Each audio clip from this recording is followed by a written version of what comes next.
नवनियुक्त राज्यपाल सीपी राधाकृष्णन का हुआ रांची आगमन, कल लेंगे शपथ। निवर्तमान राज्यपाल रमेश बैस रवाना, एयरपोर्ट पर मुख्यमंत्री ने दी विदाई। केंद्रीय कोयला मंत्री प्रहलाद जोशी ने रांची में कोयला कंपनियों के कामकाज का लिया जायजा, मुख्यमंत्री से की मुलाकात। झारखंड सरकार के साथ 2 MOU पर हस्ताक्षर। रांची के खेलगांव में 3 दिवसीय सांसद खेल महोत्सव की शुरुआत, केंद्रीय मंत्री प्रहलाद जोशी और निशित प्रामाणिक ने किया उद्घाटन, कई गणमान्य रहे उपस्थित। और बोकारो में रोजगार सृजन मेला का आयोजन, सभी 9 प्रखंडों के अभ्यर्थियों ने लिया हिस्सा, अर्हता अनुरूप युवक युवतियों को मिला नियोजन।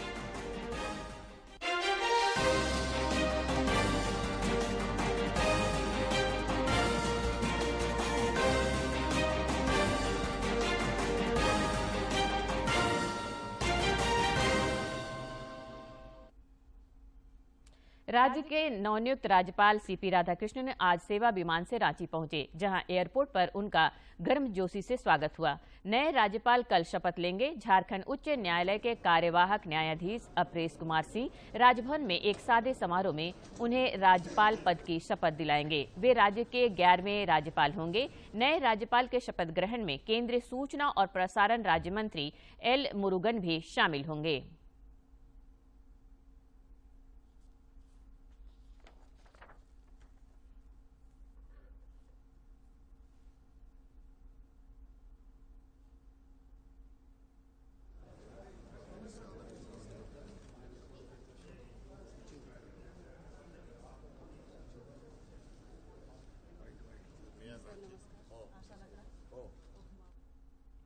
इधर निवर्तमान राज्यपाल रमेश बैस आज रांची से महाराष्ट्र के लिए रवाना हुए। उन्हें महाराष्ट्र का राज्यपाल नियुक्त किया गया है। मुख्यमंत्री हेमंत सोरेन समेत अन्य वरिष्ठ अधिकारियों ने आज बिरसा मुंडा एयरपोर्ट पर राज्यपाल रमेश बैस को भावभीनी विदाई देते हुए उन्हें भविष्य की शुभकामनाएं दी।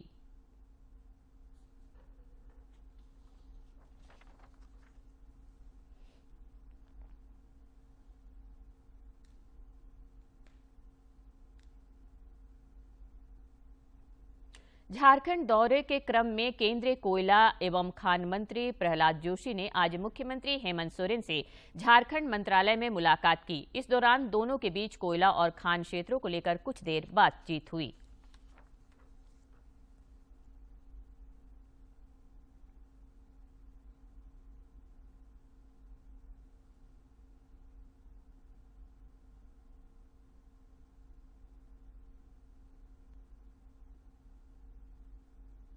झारखंड मंत्रालय में मुख्यमंत्री हेमंत सोरेन एवं केंद्रीय कोयला तथा खान मंत्री प्रहलाद जोशी की उपस्थिति में झारखंड सरकार एवं कोल इंडिया भारत सरकार की अनुषंगी company central coalfields limited (CCL) और ईस्टर्न कोलफील्ड्स लिमिटेड (ECL) के साथ 2 महत्वपूर्ण समझौता ज्ञापन पर हस्ताक्षर किए गए।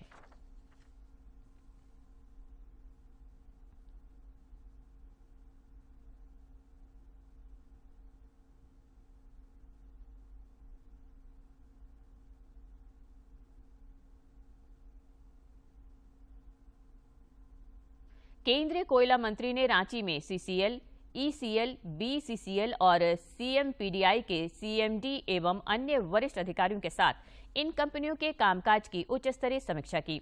इस दौरान उन्होंने इन कोयला कंपनियों को चालू वित्तीय वर्ष के अपने कोयला उत्पादन एवं ऑफ टेक लक्ष्य को समय से हासिल करने के निर्देश दिए। साथ ही कोल इंडिया के 1 बिलियन टन लक्ष्य को हासिल करने के लिए जरूरी कार्य योजना बनाते हुए इसके लिए ढांचागत विकास करने में CMPDI को आवश्यक मदद करने का दिशा निर्देश भी दिया।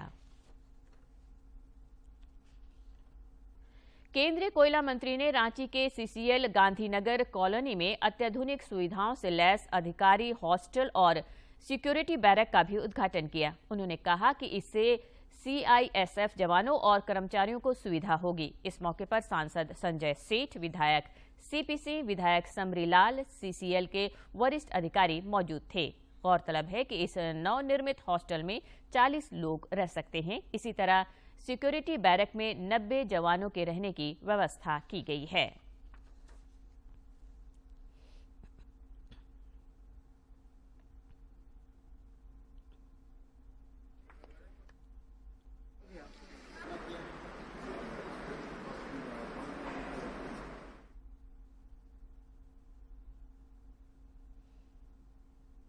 अखिल भारतीय विद्यार्थी परिषद के अंतर राज्य जीवन दर्शन कार्यक्रम के तहत पूर्वोत्तर राज्यों से आए छात्र छात्राओं ने आज रांची में जनजातीय मामलों के केंद्रीय मंत्री अर्जुन मुंडा से मुलाकात की। इस दौरान केंद्रीय मंत्री ने अपने आवास पर उनका स्वागत और अभिनंदन किया। साथ ही छात्र छात्राओं के साथ संवाद स्थापित करते हुए उन्हें उज्जवल भविष्य की शुभकामनाएं दी।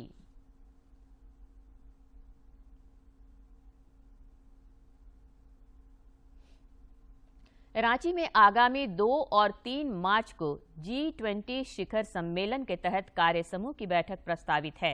बैठक में हिस्सा लेने के लिए कई देशों के डेलीगेट्स रांची आने वाले हैं।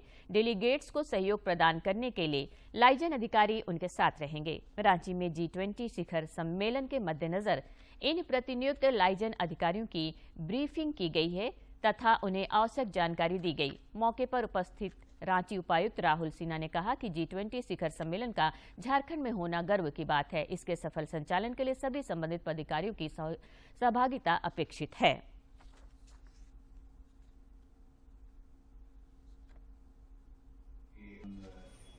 देश भर के 50 से अधिक शहरों में इन बार इनके द्वारा मीटिंग्स की जाएंगी। ठीक है, 200 से अधिक मीटिंग्स रखी गई हैं। यह कार्यक्रम 2 तारीख और 3 तारीख को आयोजित किया जा रहा है। टूरिज्म डिपार्टमेंट इसके लिए नोडल है। मैं स्वागत करता हूं डायरेक्टर टूरिज्म श्रीमती अंजलि यादव का, जो कि इस पूरे कार्यक्रम के लिए स्टेट गवर्नमेंट के द्वारा नोडल पर्सन के रूप में चिन्हित की गई है। और पूरा जो डिटेल प्रेजेंटेशन है मैडम के द्वारा आप सभी को दिखाया जाएगा और आपसे क्या अपेक्षाएं रहेंगी उनके बारे में आपको डिटेल पर इसके निर्धारित किया गया है। होटल रेडिसन ग्रुप और वहां से लेके उनका अगले दिन एक्सकर्जन विजिट जो रामगढ़ पतातू तक रहेगा, उसमें उन सभी को आपको फैसिलिटेट करना है। भाजपा प्रदेश अध्यक्ष दीपक प्रकाश ने आज रांची में आयोजित ओबीसी मोर्चा की प्रदेश कार्य समिति बैठक को संबोधित किया। इस दौरान मोर्चा के राष्ट्रीय अध्यक्ष एवं राज्यसभा सांसद के लक्ष्मण भी विशेष रूप से उपस्थित रहे। प्रदेश कार्यालय में इसके अलावा श्री प्रकाश की मौजूदगी में आगामी कार्यक्रम को लेकर एक समीक्षात्मक बैठक भी आयोजित हुई। रांची में आज अखिल भारतीय कांग्रेस कमेटी के प्रवक्ता अतुल लोंढे पाटिल और प्रदेश अध्यक्ष राजेश ठाकुर ने पत्रकारों से बातचीत करते हुए समसामयिक राजनीतिक विषयों की चर्चा की। आपको मिलने वाली थी, झारखंड के लोगों को मिलने वाली थी, वो झारखंड के लोगों के हाथ से छीनी गई।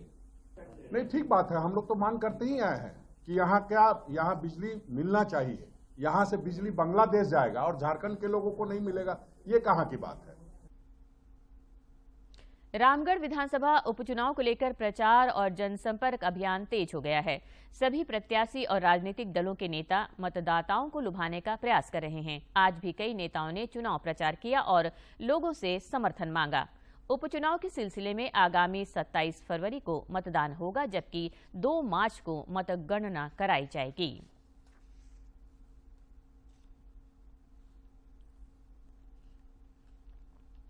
देवघर में शिव बारात पर पाबंदियों के खिलाफ दायर याचिका पर झारखंड हाई कोर्ट में आज सुनवाई हुई। सुनवाई के दौरान अदालत ने देवघर उपायुक्त से वीडियो कॉन्फ्रेंसिंग के जरिए बातचीत कर पूरी जानकारी ली। कोर्ट ने उन्हें यह निर्देश दिया कि धारा 144 की जानकारी लाउडस्पीकर और टीवी के माध्यम से भी दी जाए।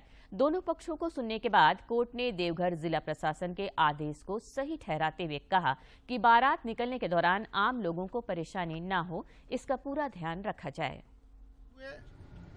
यह निर्देश दिया है कि धारा 144 को टीवी प्रसारण से और लाउड स्पीकर के माध्यम से सभी लोगों को अवगत कराया जाए। केंद्रीय मंत्री अर्जुन मुंडा ने आज अपने रांची आवास पर भारत मुंडा समाज की अर्थ वार्षिक पत्रिका सरजोम्बा का विमोचन किया। इस अवसर पर उन्होंने पुस्तक अग्निपथ के पथिक और मस्काल नामक 2 पुस्तकों का भी लोकार्पण किया। केंद्रीय मंत्री ने इन रचनाओं की प्रशंसा की तथा पत्रिका के लिए बधाई और शुभकामनाएं दी।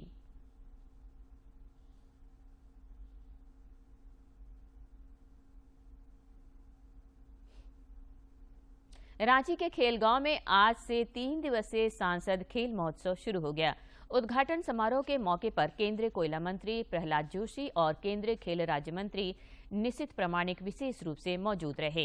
रांची सांसद संजय सेठ की पहल पर आयोजित इस सांसद खेल महोत्सव में 300 से अधिक खिलाड़ी हिस्सा ले रहे हैं, जो 19 फरवरी तक बैडमिंटन, एथलेटिक्स, बुशो, तीरंदाजी, योगासन और कबड्डी में जोर आजमाइश करेंगे।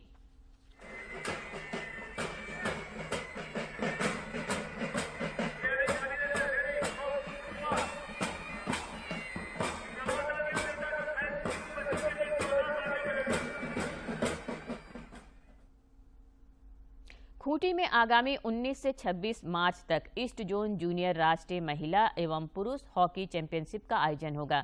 इस चैंपियनशिप में मेजबान झारखंड समेत 9 राज्यों की टीमें हिस्सा लेंगी।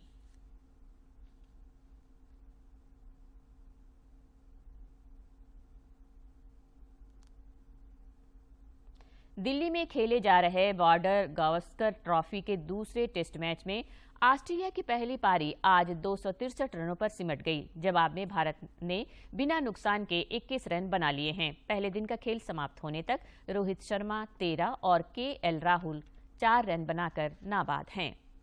बीसीसीआई सीनियर सिलेक्शन कमेटी के चेयरमैन चेतन शर्मा ने अपने पद से इस्तीफा दे दिया है। हाल ही में चेतन शर्मा एक स्टिंग ऑपरेशन को लेकर चर्चा में आए थे। एक स्टिंग ऑपरेशन को लेकर चर्चा में रहे थे, जिसमें उन्होंने खिलाड़ियों को लेकर कुछ विवादित बयान दिए थे। बीसीसीआई ने चेतन शर्मा को दूसरी बार चयन समिति का अध्यक्ष बनाया था। इससे पहले उन्हें ऑस्ट्रेलिया में खेले गए T20 विश्व कप में भारतीय टीम के लचर प्रदर्शन के बाद हटा दिया गया था। बोकारो के पुस्तकालय मैदान में रोजगार सृजन मेला का आयोजन हुआ, जिसमें जिले के सभी 9 प्रखंडों से सैकड़ों की संख्या में अभ्यर्थियों ने हिस्सा लिया। बोकारो स्टील सिटी अंतर्गत सेक्टर 5 स्थित पुस्तकालय मैदान में ग्रामीण विकास विभाग द्वारा रोजगार सृजन मेला का आयोजन किया गया, जिसका उद्घाटन जिले के उपायुक्त कुलदीप चौधरी और उप विकास आयुक्त कीर्ति श्री जी द्वारा द्वीप प्रज्वलित कर किया गया। रोजगार सृजन मेला का आयोजन किया गया है, जिसका मुख्य उद्देश्य है कि यहाँ पर करीब 21 से भी अधिक जो प्लेसमेंट एजेंसीज है उनको आमंत्रित किया गया है।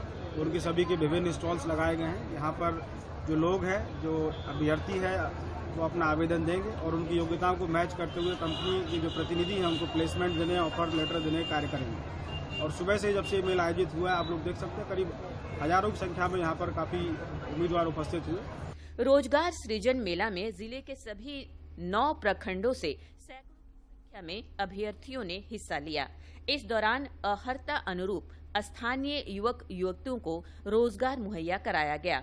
रोजगार मेला के आयोजन पर अभ्यर्थियों ने प्रसन्नता जताई। सरकार का बहुत बहुत धन्यवाद है कि जो गरीब लोग हैं उन लोग का सहायता कर रहे हैं, इसका लाभ उठाएं बाकी लोग। और सरकार को हमारी तरफ से बहुत बहुत धन्यवाद है जो हम लोगों को ऐसा मौका दिए हैं। इस मौके पर विधायक प्रतिनिधि और विभिन्न कंपनियों के प्रतिनिधि गण समेत अन्य गणमान्य लोग उपस्थित थे। दूरदर्शन समाचार के लिए ब्यूरो की रिपोर्ट। मनरेगा आयुक्त राजेश्वरी बी ने रांची के सर्ड भवन सभागार में दीनदयाल ग्राम स्वावलंबन योजना अंतर्गत कार्यरत लोक प्रेरकों के प्रशिक्षण सत्र में महिलाओं से मिलकर उनका उत्साहवर्धन किया। इस दौरान उन्होंने ग्राम सभा के संबंध में विशेष जानकारियां साझा की। उन्होंने इस बात पर प्रसन्नता जताई कि ग्रामीण इलाकों में संगठित ऊर्जा का प्रवाह हो रहा है, जिससे सभी लाभान्वित हो रहे हैं। कृषि उपज और पशुधन विपणन विधेयक के विरोध में राज्य के थोक व्यापारियों की हड़ताल आज तीसरे दिन भी जारी रही। लोहनगरी जमशेदपुर में हड़ताल की वजह से सभी चीजों के दाम बढ़ गए हैं।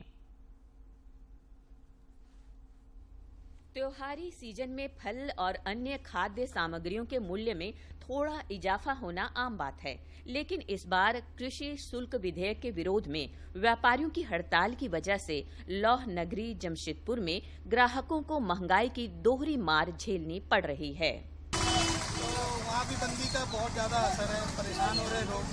होलसेलर, सेमी होलसेलर सारे बंद कर रखे हैं। जैसे कि अनार का दाम फ्रूट्स में, जैसे कल शिवरात्रि है तो शिवरात्रि को अगर हम नज़र में रखते हुए देख रहे, फ्रूट्स का दाम बढ़ा है, केला का दाम ठीक है, लेकिन सेब का दाम और स्ट्रॉबेरी, इधर आपका अनार, ये सब का दाम थोड़ा बढ़ गया। इधर Singhbhum chamber of commerce and industry के अध्यक्ष विजय आनंद मुनका ने कृषि शुल्क को तत्काल वापस लेने की मांग की है। उन्होंने बताया कि अब सब्जी विक्रेताओं ने भी हड़ताल को समर्थन देने का निर्णय लिया है। कृषि विधेयक जो काला कानून सब व्यापारियों पर लादे जाने की प्रक्रिया आरंभ है, उसके खिलाफ पूरे झारखंड प्रदेश के व्यापारी आंदोलनरत हैं, आक्रोशित हैं। और इसी के क्रम में आज परसुडी कृषि बाजार समिति से व्यापारियों ने एक बाइक रैली निकाली है, जो कि पूरे क्षेत्र में भ्रमण करेगी, पूरे बाजार का भ्रमण करेगी और लोगों को जागरूक करने का काम करेगी। अपना शांतिपूर्ण रैली के माध्यम से सरकार को ये संदेश देने का काम करेगी कि कहीं से भी ये कानून राज्य हित में, राजस्व हित में, जनहित में, व्यापारी हित में नहीं है। व्यापारियों की हड़ताल का असर दिखना शुरू हो गया है। ऐसे में अगर जल्द पहल नहीं की गई तो रोजमर्रा के सामानों के दामों में काफी वृद्धि तय है। जमशेदपुर से राजेश लालदास की रिपोर्ट। लोहरदगा उपायुक्त डॉक्टर वाघमारे प्रसाद कृष्ण ने आज कुड़ू प्रखंड में नीति आयोग के अवार्ड मनी से चयनित दीदी कैफे के लिए प्रस्तावित स्थल का निरीक्षण किया। उन्होंने इसके अलावा प्रखंड मुख्यालय में संचालित पुस्तकालय का भी निरीक्षण किया तथा बीडीओ को आवश्यक दिशा निर्देश भी दिए। प्रधानमंत्री नरेंद्र मोदी इस महीने की 26 तारीख को मन की बात कार्यक्रम के जरिए देशवासियों के साथ अपने विचार साझा करेंगे।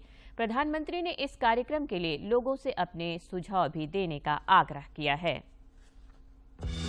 मन की बात है जन जन की, संघर्षों के कुछ किस्से, कहानी कुछ सफलताओं की, अनकही विरासत की, उम्मीदें नए भारत की। महीने के आखिरी रविवार का रहता है इंतजार। ब्रह्मपुत्र के घाट से हिमालय के विस्तार तक होती है मन की बात प्रधानमंत्री के साथ। तो सुनिए इस महीने 26 फरवरी सुबह 11 बजे आकाशवाणी और दूरदर्शन के सभी चैनलों पर। आप भी माननीय प्रधानमंत्री के मन की बात का हिस्सा बन सकते हैं। इसके लिए आप अपने सुझाव post box number 111 Akashvani Delhi पर भेज सकते हैं या फिर नमो ऐप या माई गव के ओपन फोरम में पोस्ट कर सकते हैं। तो याद रखें, रविवार 26 फरवरी सुबह 11 बजे मन की बात। और अब कुछ खबर राज्य के विभिन्न जिलों से।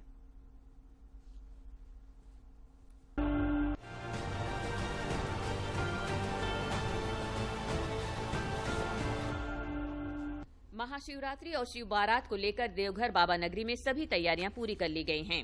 सांसद निशिकांत दुबे ने इससे संबंधित एक वीडियो को साझा करते हुए लिखा, यह है देवघर का शिव बारात, आपका इंतजार है। पश्चिमी सिंहभूम में कृषि, मत्स्य और संलग्न विभागों द्वारा संचालित योजनाओं की समीक्षा के दौरान संबंधित अधिकारियों को सुखाड़ राहत योजना अंतर्गत 100% रजिस्ट्रेशन का कार्य पूर्ण करने, अर्हतानुसार बायोफ्लेक्स से मत्स्य किसानों को जोड़ने तथा किसान उत्पादक संगठन के गठन हेतु निर्देशित किया गया है। चतरा उपायुक्त ने 19, 20 एवं 21 फरवरी को आयोजित होने वाले राज्य की इटखोरी महोत्सव की तैयारी को लेकर इटखोरी जिला परिषद में अधिकारियों के साथ बैठक की और आवश्यक निर्देश दिए। बैठक के पश्चात उन्होंने देर रात कार्यक्रम स्थल समेत अन्य स्थान का निरीक्षण कर जरूरी हिदायत दी। पाकुड़ जिला के हिरनपुर थाना अंतर्गत गोपालपुर गांव में ग्रामीण एवं पुलिस के सहयोग से फुटबॉल टूर्नामेंट का आयोजन कराया जा रहा है तथा आम लोगों को सड़क सुरक्षा के प्रति जागरूक किया जा रहा है।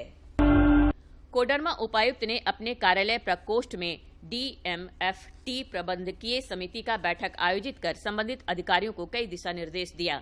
बैठक में मुख्य रूप से पुलिस अधीक्षक, वन प्रमंडल पदाधिकारी, उप विकास आयुक्त और अन्य अधिकारी उपस्थित रहे। पश्चिमी सिंहभूम पुलिस द्वारा पुलिस केंद्र चाईबासा में 1 दिवसीय प्राथमिक उपचार प्रशिक्षण का आयोजन किया गया, जिसमें सदर अस्पताल चाईबासा के चिकित्सक द्वारा पुलिस पदाधिकारी एवं कर्मियों को प्राथमिक चिकित्सा के संबंध में जानकारी दी गई। गुमला के पुलिस अधीक्षक ने सिसई थाना का औचक निरीक्षण किया और आवश्यक दिशा निर्देश दिए। साथ ही उन्होंने थाना क्षेत्र का भ्रमण किया और विकासात्मक कार्यों की जानकारी ली। गढ़वा पुलिस अधीक्षक की अध्यक्षता में मासिक अपराध गोष्ठी का आयोजन किया गया। इस दौरान महाशिवरात्रि, होली एवं रामनवमी त्योहार को लेकर भीड़ नियंत्रण, शांति व्यवस्था हेतु पूजा स्थलों का भौतिक निरीक्षण करने, सघन वाहन जांच करने समेत कई निर्देश दिए गए। चतरा सांसद सुनील कुमार सिंह ने गुजरात विधानसभा में संसदीय विशेषाधिकार और नैतिकता के विषय पर सदस्यों को संबोधित किया। पूर्वी सिंहभूम अंतर्गत बहरागोड़ा की एक कंपनी में कार्यरत 14 श्रमिकों को स्टेट माइग्रेंट कंट्रोल रूम की पहल पर 89,000 रुपये बकाया राशि दिलाया गया। मुख्यमंत्री हेमंत सोरेन और भाजपा के प्रदेश अध्यक्ष दीपक प्रकाश समेत कई राजनेताओं ने कोल और लरका विद्रोह के महानायक अमर शहीद वीर बुद्धू भगत को उनकी जयंती पर शत शत नमन किया। पेयजल स्वच्छता मंत्री मिथिलेश ठाकुर और आजसू पार्टी के अध्यक्ष सुदेश महतो समेत कई राजनेताओं ने जननायक कर्पूरी ठाकुर की पुण्यतिथि पर उन्हें विनम्र श्रद्धांजलि अर्पित की तथा उन्हें दलितों, वंचितों और पिछड़ों, अति पिछड़ों के मसीहा के तौर पर याद किया।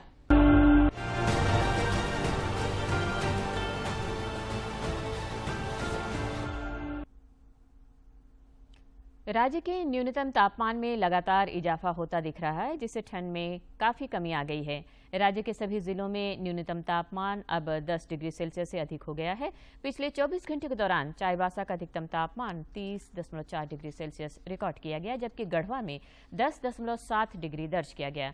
न्यूनतम तापमान में वृद्धि का यह सिलसिला अगले 3 दिनों तक जारी रह सकता है। कुछ इलाकों में आसमान में आंशिक रूप से बादल छाए रह सकते हैं। और अब एक नजर डालते हैं प्रमुख शहरों के आज के तापमान पर। राजधानी रांची का अधिकतम तापमान 27.2 और न्यूनतम 12.4 डिग्री सेल्सियस रिकॉर्ड किया गया। जमशेदपुर का अधिकतम तापमान 30.5 और न्यूनतम 15.4 तथा डाल्टनगंज का अधिकतम तापमान 21 और न्यूनतम तापमान 11.9 डिग्री सेल्सियस रिकॉर्ड किया गया। और अब देखते हैं क्यों खास है इतिहास में आज का दिन।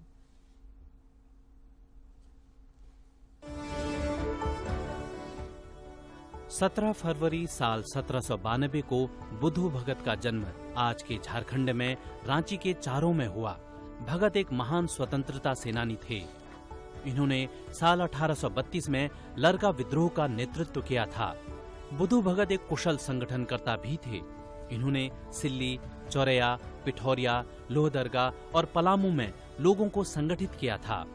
शहीद वीर बुद्धू भगत ने न केवल छोटा नागपुर क्षेत्र को ब्रिटिश शासन से मुक्त कराने के लिए संघर्ष किया, बल्कि ब्रिटिश अन्याय के खिलाफ आवाज उठाने के लिए लोगों को एकजुट किया और गुरिल्ला युद्ध में उनका नेतृत्व किया। इनकी नेतृत्व क्षमता को देखकर लोग इन्हें देवतुल्य मानते थे। 17 फरवरी साल 1883 में वासुदेव बलवंत फड़के शहीद हुए। स्वतंत्रता संग्राम के शुरुआती दौर में इनका बड़ा योगदान रहा है। इन्हें आदि क्रांतिकारी भी कहा जाता है। फड़के साल 1857 के गदर की विफलता के बाद अल्पायु में ही आजादी की लड़ाई में शामिल हुए थे। साल 1879 में अंग्रेजों ने इन्हें गिरफ्तार कर आजीवन कारावास की सजा दे दी और अदन जेल भेज दिया, जहां तमाम शारीरिक यातनाएं सहने के बाद ये वीर गति को प्राप्त हुए।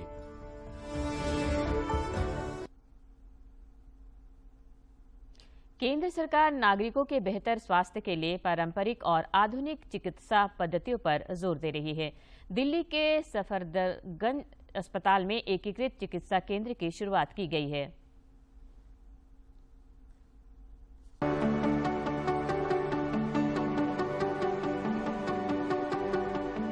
स्वस्थ जीवन सभी के लिए महत्वपूर्ण है। स्वास्थ्य को बेहतर बनाए रखने के लिए आवश्यक है बीमारियों से बचाव और स्वस्थ जीवन शैली अपनाना। किसी बीमारी से प्रभावित होने पर उसका सही इलाज होना चाहिए। पारंपरिक और आधुनिक चिकित्सा पद्धतियां दोनों ही स्वास्थ्य और कल्याण को बेहतर अवसर प्रदान करने में सहायक हैं। सफदरजंग अस्पताल में हाल ही में एकीकृत चिकित्सा केंद्र शुरू किया गया है। केंद्रीय आयुष मंत्री सर्बानंद सोनोवाल और केंद्रीय स्वास्थ्य मंत्री मनसुख मांडविया ने संयुक्त रूप से सफदरजंग अस्पताल नई दिल्ली में एकीकृत चिकित्सा विभाग का उद्घाटन किया। केंद्रीय आयुष मंत्री सर्बानंद सोनोवाल ने बीमारियों के इलाज के लिए एकीकृत दृष्टिकोण को बढ़ावा देने को महत्वपूर्ण बताया। इस इंटीग्रेटिव सिस्टम ऑफ मेडिसिन की जो विभाग, इस विभाग में भविष्य में पेशेंट के विशेष रूप से ख्याल रखा जाएगा और योगा, आयुर्वेदा और एलोपैथी तीनों को साथ मिलाकर इस व्यवस्था को आगे बढ़ाने के लिए हम लोगों ने ये मन बनाए हैं और उसी हिसाब से सारी व्यवस्था को आगे बढ़ाया जाएगा। समग्र स्वास्थ्य के लिए आयुष का आधुनिक चिकित्सा के साथ एकीकरण एकीकृत चिकित्सा है। एकीकृत चिकित्सा का उद्देश्य एलोपैथी में आधुनिक प्रगति का उपयोग करने के साथ भारत की समृद्ध विरासत और चिकित्सा ज्ञान की क्षमता का उपयोग करना है। सफदरजंग अस्पताल के इस विशेष केंद्र में अब एलोपैथी के अलावा मरीज आयुर्वेदिक चिकित्सा पद्धति से भी अपना इलाज करवा सकेंगे। भारत सरकार ने बहुत अच्छा कदम शुरुआत की है और मैं धन्यवाद दूंगा हमारे मंत्री जी का, मनसुख मांडविया जी, और आयुष मंत्री जी श्री सोनवाल जी का। हमारा जो इंटीग्रेटिव मेडिसिन है उसका उद्घाटन किया गया और हमारे जो पेशेंट्स हैं जो सफदरजंग के इलाज के लिए आते हैं वो साथ साथ आयुर्वेदिक पद्धति के हिसाब से भी इलाज करा पाएंगे। मुझे लगता है कि इससे हमारे रोगियों को बेनिफिट होगा। रांची में मार्च के प्रथम सप्ताह में G20 शिखर सम्मेलन के तहत कार्य समूह की 2 दिवसीय बैठक प्रस्तावित है। इस बैठक के इतर अंतर्राष्ट्रीय डेलीगेट्स विज्ञान एवं प्रौद्योगिकी में शोध और स्टार्टअप से भी रूबरू होंगे तथा प्रेजेंटेशन देखेंगे। रामगढ़ के स्कूलाजियम स्कूल का भी इस प्रेजेंटेशन के लिए चयन हुआ है, जिससे बच्चों के साथ ही स्कूल प्रबंधक में अपार हर्ष है। भारत पहली बार G20 शिखर सम्मेलन की अध्यक्षता कर रहा है। रांची में G20 कार्य समूह की बैठक में हिस्सा लेने के लिए अंतर्राष्ट्रीय डेलीगेट्स की टीम 2 और 3 मार्च को झारखंड आ रही है। रांची में आयोजित होने वाली G20 शिखर सम्मेलन के दौरान अंतर्राष्ट्रीय डेलीगेट्स बैठक के इतर विज्ञान एवं प्रौद्योगिकी में शोध और स्टार्टअप से भी रूबरू होंगे तथा प्रेजेंटेशन देखेंगे। रामगढ़ के चितरपुर स्थित स्कूलाजियम स्कूल का भी इस प्रेजेंटेशन के लिए चयन हुआ है। स्कूलाजियम के निदेशक साजिद हुसैन ने कहा कि G20 शिखर सम्मेलन का प्लेटफॉर्म्स हमारे ग्रामीण परिवेश आधारित शिक्षा शोध को राष्ट्रीय एवं अंतर्राष्ट्रीय स्तर पर पहुंचाने का बहुत बड़ा और अच्छा अवसर है और हमारे गांव के लिए भी बहुत ही खुशी का ये है और पूरी रामगढ़ और झारखंड देश के लिए भी कि हमें एक अवसर मिला है कि अपनी चीज़ों को जो शोध है, जो कबाड़ से जुगाड़, जो चीज़ें का जो स्कूल में जो आदतें हो रही, जो न्यू अभी जो पूरा पैराडाइम शिफ्ट हो रहा है, जो अभी AI और जो G20 में जो चीज़ें जो डिस्कस होंगी, जो पूरा तो उसमें यह है कि जो चैट GPT और बड़े बड़े जो टेक्नोलॉजीज आ रहे हैं तो पूरा एजुकेशन सिस्टम को पूरा चैलेंज कर रहा है। गौरतलब है कि स्कूलाजियम पिछले 8 वर्षों से लगातार ग्रामीण स्कूली शिक्षा पर शोध कर रही है।